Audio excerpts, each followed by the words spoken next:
اس نظام کی پابند نہیں رہے گی جو اللہ رب العزت نے اس عورت کو اپنے آپ کو سنبھالنے کے لیے دیا۔ عورت کا تو مطلب ہی چھپی ہوئی چیز ہے۔ عورت کا مطلب ہے پردہ۔ عربی میں عورت ہم اردو میں کہتے ہیں نا مؤنث کو، فیمیل کو، لیکن عربی جو لفظ ہے عورت، اس کا مطلب ہے پردہ۔ تو عورت تو ہے ہی پردے کا نام۔ تو اگر یہ عورت اپنے آپ کو اس راستے پر لے جائے گی کہ جس راستے پر اللہ رب العزت کے حکم کی سراسر خلاف ورزی ہوگی، نعوذ باللہ خلاف ورزی ہوگی، تو پھر اس عورت نے ایک نہیں کئی گناہ کیے، بہت گناہ کیے، اللہ تعالیٰ کی نافرمانی کی، اور اللہ رب العزت کی دی ہوئی نعمت پر ناشکری کی، اللہ رب العزت کے حکم کو ریجیکٹ کیا، اور خود ایک تباہی کا شکار ہو گئی۔ جیسے حضور علیہ السلام نے فرمایا نا کہ جب کوئی عورت بن سنور کر اپنی ڈیکوریشن کر کے تو غیر مردوں کی عورت نظر کا نشانہ بنتی ہے، اس کے ننگے چہرے پر، ننگے جسم پر غیر مردوں کی نظر پڑتی ہے، تو جتنی نظر جتنی بار پڑتی ہے وہ عورت یقین کر لے کہ زہر سے بھرے ہوئے تیر اتنے اس کے جسم میں پڑتے ہیں، زہر سے بھرے ہوئے تیر اس کے جسم میں پڑتے ہیں۔ تب آپ اندازہ کر لیں سارے سننے والے کہ زہر سے بھرا ہوا ایک تیر اگر جسم میں آ جائے تو وہ جسم زندہ رہے گا یا ختم ہو جائے گا؟ مر جائے گا۔ زہر اندر جانے کی دیر ہے، جسم ختم۔ تو اس کا پھر کیا مطلب ہوا؟ نبی پاک صلی اللہ علیہ وسلم نے کیا پیغام دیا کہ وہ عورت بالکل مردہ ہے، اس کا جسم تباہ ہو چکا، نعوذ باللہ، کروڑ بار نعوذ باللہ، اس کا جسم تباہ ہو چکا، اس کا چہرہ تباہ ہو چکا، جس پر بار بار زہر بری نظریں پڑیں، زہر برے تیر پڑے۔ تو اللہ رب العزت کی محبتوں کا جواب ہم نے کس طرح سے دینا ہے کہ اللہ تعالیٰ کی عطا کردہ نعمتوں کی حفاظت بھی کرنی ہے اور ان پر شکر بھی ادا کرنا ہے، اور پھر ان نعمتوں کو جس طرح سے ہمارا رب چاہے اس طرح سے ان کو یوز کرنا ہے۔ اللہ رب العزت کے احکام کی پابندی میں رہنا ہے۔ پھر دیکھیں نظارہ اس دنیا میں بھی اپنی عظمتوں کا اور آخرت میں بھی۔ وہی خوش قسمت بیٹیاں اور بیویاں ہیں کہ جن کو دنیا میں بھی سیدہ فاطمہ الزہرا سلام اللہ تعالی علیہا کی خادمائیں کہہ کر پکارا جائے، اور جب آخرت میں جائیں گی تو آپ یقین فرما لیں ساری بیٹیاں کہ ایسی پیاری اور با پردہ اور با حیا، شرم و حیا والی بیٹیاں اور بیویاں جب قیامت کے دن سیدہ فاطمہ الزہرا سلام اللہ تعالی علیہا کی بارگاہ اقدس سے ان کا نام لے لے کر پکارا جائے گا، نام لے لے کر پکارا جائے گا، کیا وہ فلاں نام کی، فلاں نام کی بیٹی، فلاں نام کی بیٹی، کہ سیدہ کائنات سلام اللہ تعالی علیہا اپنی چہری میں ان کو بلا رہی۔ اور اس سے بڑا انعام اور کیا ہے؟ یہ دنیا تو بہت مختصر ہے، اس میں ابھی ہم ہیں، ایک لمحے بعد کوئی پتہ نہیں سانس ہماری باقی کتنی ہے۔ تو اگر اس مختصر زندگی کو ایسی زندگی بنا کے گزار لیں کہ قیامت کے دن سیدہ کائنات سلام اللہ تعالی علیہا یہ آواز لگوا دیں کہ آؤ فلاں میری خادمہ، فلاں میری نوکرانی، اور فلاں میرے در کی منگتی، آج میرے لشکر، اور ہمیں اپنے ساتھ لے کے جنت میں تشریف لے جائیں۔ اللہ پاک ہم سب کو توفیق عطا فرمائیں، ساری بیٹیاں، ساری بہنیں سیدہ کائنات کی غلامی مانگا کریں اللہ پاک سے، سلام اللہ تعالی علیہ۔ تو یہ اللہ تعالیٰ کی محبتوں کی بات ہے۔ جو کچھ بھی ہم پڑھ رہے ہیں یہ ساری اللہ رب العزت کی انسان سے محبتیں، اور انسان کتنا ناشکرا ہے، کبھی بھی شکر ادا نہیں کرتا۔ کل یجری لاجل مسمی، ہر ایک چیز اپنی اپنی مسافت مکمل کرنے کے لیے مقررہ میعاد تک اپنے اپنے مدار پر چلتی ہے۔ یدبر الامر، وہی ساری کائنات کے پورے نظام کی تدبیر فرماتا ہے۔ یدبر، وہی تدبیر فرماتا ہے۔ الامر، امر سے مراد کیا ہوگا؟ ساری کائنات کا نظام، ساری کائنات کے نظام کی تدبیر فرماتا ہے۔ یفصل الآیات، اور وہ اللہ تعالی وضاحت سے بیان فرماتا ہے، تفصیلاً واضح فرماتا ہے سب نشانیوں کو یا قوانین قدرت کو۔ یعنی اللہ پاک نے جو جو نشانیاں اپنی بنائی ہیں اس کائنات میں، آسمانوں میں، زمینوں میں، پوری کائنات میں، تو کوئی نشانی بھی ایسی نہیں ہے کہ جس کے بارے میں اللہ پاک نے ہمیں تفصیلاً وضاحت نہ فرمائی ہو۔ تفصیلاً واضح فرماتا ہے۔ اور ایسا وہ کیوں کرتا ہے؟ لعلکم، تاکہ تم بلقاء ربکم توقنون، لقاء کے معنی کیا ہوتے ہیں؟ ملاقات۔ ایک نعت شریف میں یہ لفظ آتا ہے، اس لیے عرض کروں گی کہ آپ کو یاد رہے، یاد ہو جائے، کہ بے لقائے یار ان کو چین آ جاتا اگر۔ غالباً یہ اعلیٰ حضرت عظیم البرکت رحمۃ اللہ تعالیٰ علیہ کی لکھی ہوئی نعت شریف ہے کہ بے لقائے یار ان کو چین آ جاتا اگر، بار بار آتے نہ یوں جبریل سدرہ چھوڑ کر۔ لقاء کا مطلب کیا؟ ملاقات۔ اب بھولے گا کہ نہیں؟ یاد رہے گا کہ نہیں؟ لقاء کا مطلب ملاقات۔ تو بے لقائے یار ان کو چین آ جاتا اگر، کہ یار کی ملاقات کے بغیر اگر جبرائیل چین پا لیتے، جبریل کو چین ہوتا تو بار بار آتے نا یوں جبریل سدرہ چھوڑ کر۔ تو جبرائیل امین بار بار سدرہ کو چھوڑ کر زمین پر نہ اترتے۔ کہاں سدرہ کا مقام اور کہاں یہ اسفل سافلین زمین، تو جبرائیل کیوں آتے تھے سدرہ سے اتر کر بار بار؟ یار کی ملاقات کے لیے، ہائے ہائے، یار کی ملاقات کے لیے۔ تو اللہ پاک فرما رہے ہیں کہ یہ ساری نشانیاں تمہارے لیے کس لیے واضح فرما رہا ہوں؟ تاکہ بلقاء ربکم، تم اپنے رب کی ملاقات کے لیے، رب سے، رب کے روبرو حاضر ہونے کے لیے توقنون، تم یقین کر لو، تمہیں یقین ہو جائے کہ تمہارے رب نے تمہارے ساتھ ایک وقت ملاقات رکھا ہے، ایک وقت ملاقات رکھا ہے۔ تو جو رب والے ہو جاتے ہیں نا اس دنیا میں رہتے ہوئے، رب والے تو ہوتے ہیں اور اس مقام پر قائم رہتے ہیں، رب والے ہو کر زندگی گزارتے ہیں، پھر ان کو ہر گھڑی اس گھڑی کا انتظار ہوتا ہے کہ ہمارے محبوب حقیقی نے ہم سے ملاقات کا ایک دن رکھا ہوا ہے، ہم سے ملاقات کا ایک وقت رکھا ہوا ہے۔ کاش کہ وہ وقت جلدی آئے اور ہم اپنے یار سے ملاقات کر لیں۔ ان کو مرنے سے خوف نہیں ہوتا، ان کو مرنے کا شوق ہوتا ہے۔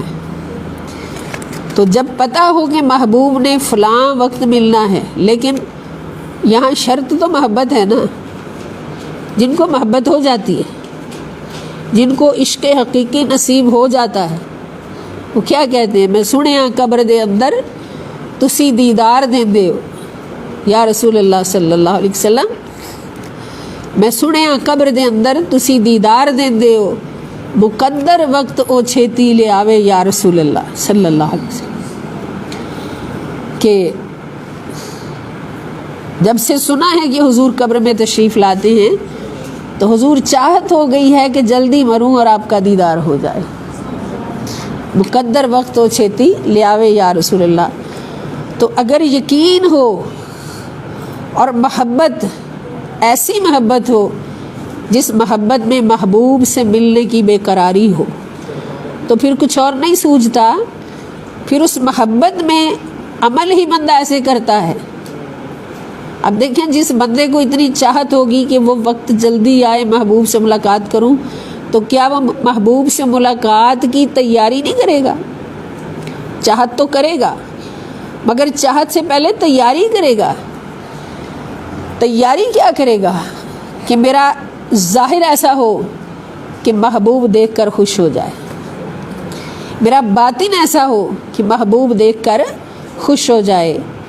وہ ہر وہ کام کرے گا جس سے محبوب راضی ہو، کیونکہ اسے پتہ ہے کہ میں نے محبوب کے سامنے حاضر ہونا ہے، تو وہ کوئی کام ایسا نہیں کرے گا جس سے محبوب ناراض ہو اور اس کو شرمندگی ہو۔ شرمندہ ہونے والا کام تو نہیں نا کرے گا۔ تو پھر وہ محبوب کی ملاقات کے لیے کیا کرے گا؟ فل تیاری کرے گا، فل تیاری کرے گا۔ اب ایک دلہن کو کتنا تیار کیا جاتا ہے، ہزاروں لاکھوں خرچ کر کے، اعلیٰ سے اعلیٰ میک اپ، لباس، سارا کچھ، کیوں؟ اس نے اپنے پیا کے پاس جانا ہوتا ہے۔ اور فکر کیا ہوتی ہے؟ اتنی تیاری دلہن کی کیوں کی جاتی ہے؟ تاکہ وہ پیا کے من بھا جائے، پیا کو پسند آ جائے، اور دلہن بنے گی وہی جو پیا کو پسند آ جائے گی۔ تو جن کا پیا ہی محبوب حقیقی ہو، جن کا پیا ہی محبوب خدا صلی اللہ تعالی وسلم ہو، تو پھر وہ تیاری بھی اسی پیا کے حساب سے کرتے۔ سمجھ آئی نا بات؟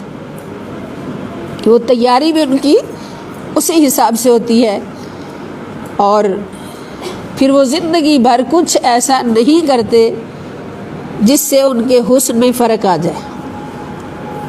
پیا کو تو حسن زیادہ بھائے گا نا دل کو، سکیاں تو سبھی کرتی ہیں یاد اپنے پیا کو، لیکن وہ سہاگن ہے جسے کر لے پیا یاد۔ سہاگن وہی ہوتی ہے جو پیا کو پسند آ جائے۔ تو پھر جن کو فکر ہے کہ ایک پیا نے قبر میں بھی آنا ہے، اور ایک پیا رب تعالیٰ کی صورت میں بھی اس کے حضور بھی پیش ہونا ہے، تو پھر وہ اسی کی تیاری کرتے ہیں ساری زندگی، اسی کی تیاری کرتے ہیں ساری زندگی، اور کسی بات میں ان کا دل ہی نہیں لگتا۔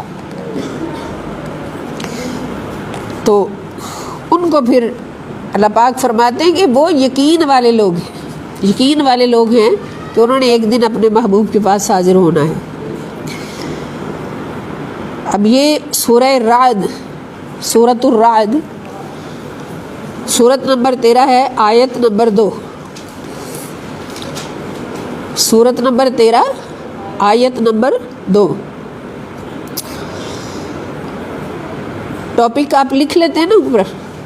آج کا ٹاپک آسمان کی بلندی اور سماوی کروں کی تخلیق سے استدلال ہے۔ اب آیت نمبر 2 اس موضوع کے تحت، وَجَعَلْنَا السَّمَاءَ سَقْفًا مَحْفُوظًا، یہ سورۃ الانبیاء، میرا خیال آیت سورت اور آیت نمبر میں پہلے بتا دیا کروں تاکہ جو دوست قرآن پاک کھول کے بیٹھے ہوں تو وہ فوراً وہ نکال لیں۔ یہ سورۃ الانبیاء اب جو پڑھی ہم نے، سورت نمبر 21 ہے اور آیت نمبر 32، آیت نمبر 32۔ وَجَعَلْنَا السَّمَاءَ سَقْفًا مَحْفُوظًا وَهُمْ عَنْ آيَاتِهَا مُعْرِضُونَ۔ وَجَعَلْنَا، اور ہم نے بنایا، السماء، آسمان کو، یعنی زمین کے بالائی کروں کو، آسمان بلندیوں کو کہتے ہیں نا، زمین کے بالائی کرے، ان کو ہم نے بنایا سقفاً، چھت، محفوظاً، محفوظ، محفوظ عربی کا ہی لفظ ہے، حفاظت سے، جو اردو میں بھی استعمال ہوتا ہے۔ اور ہم نے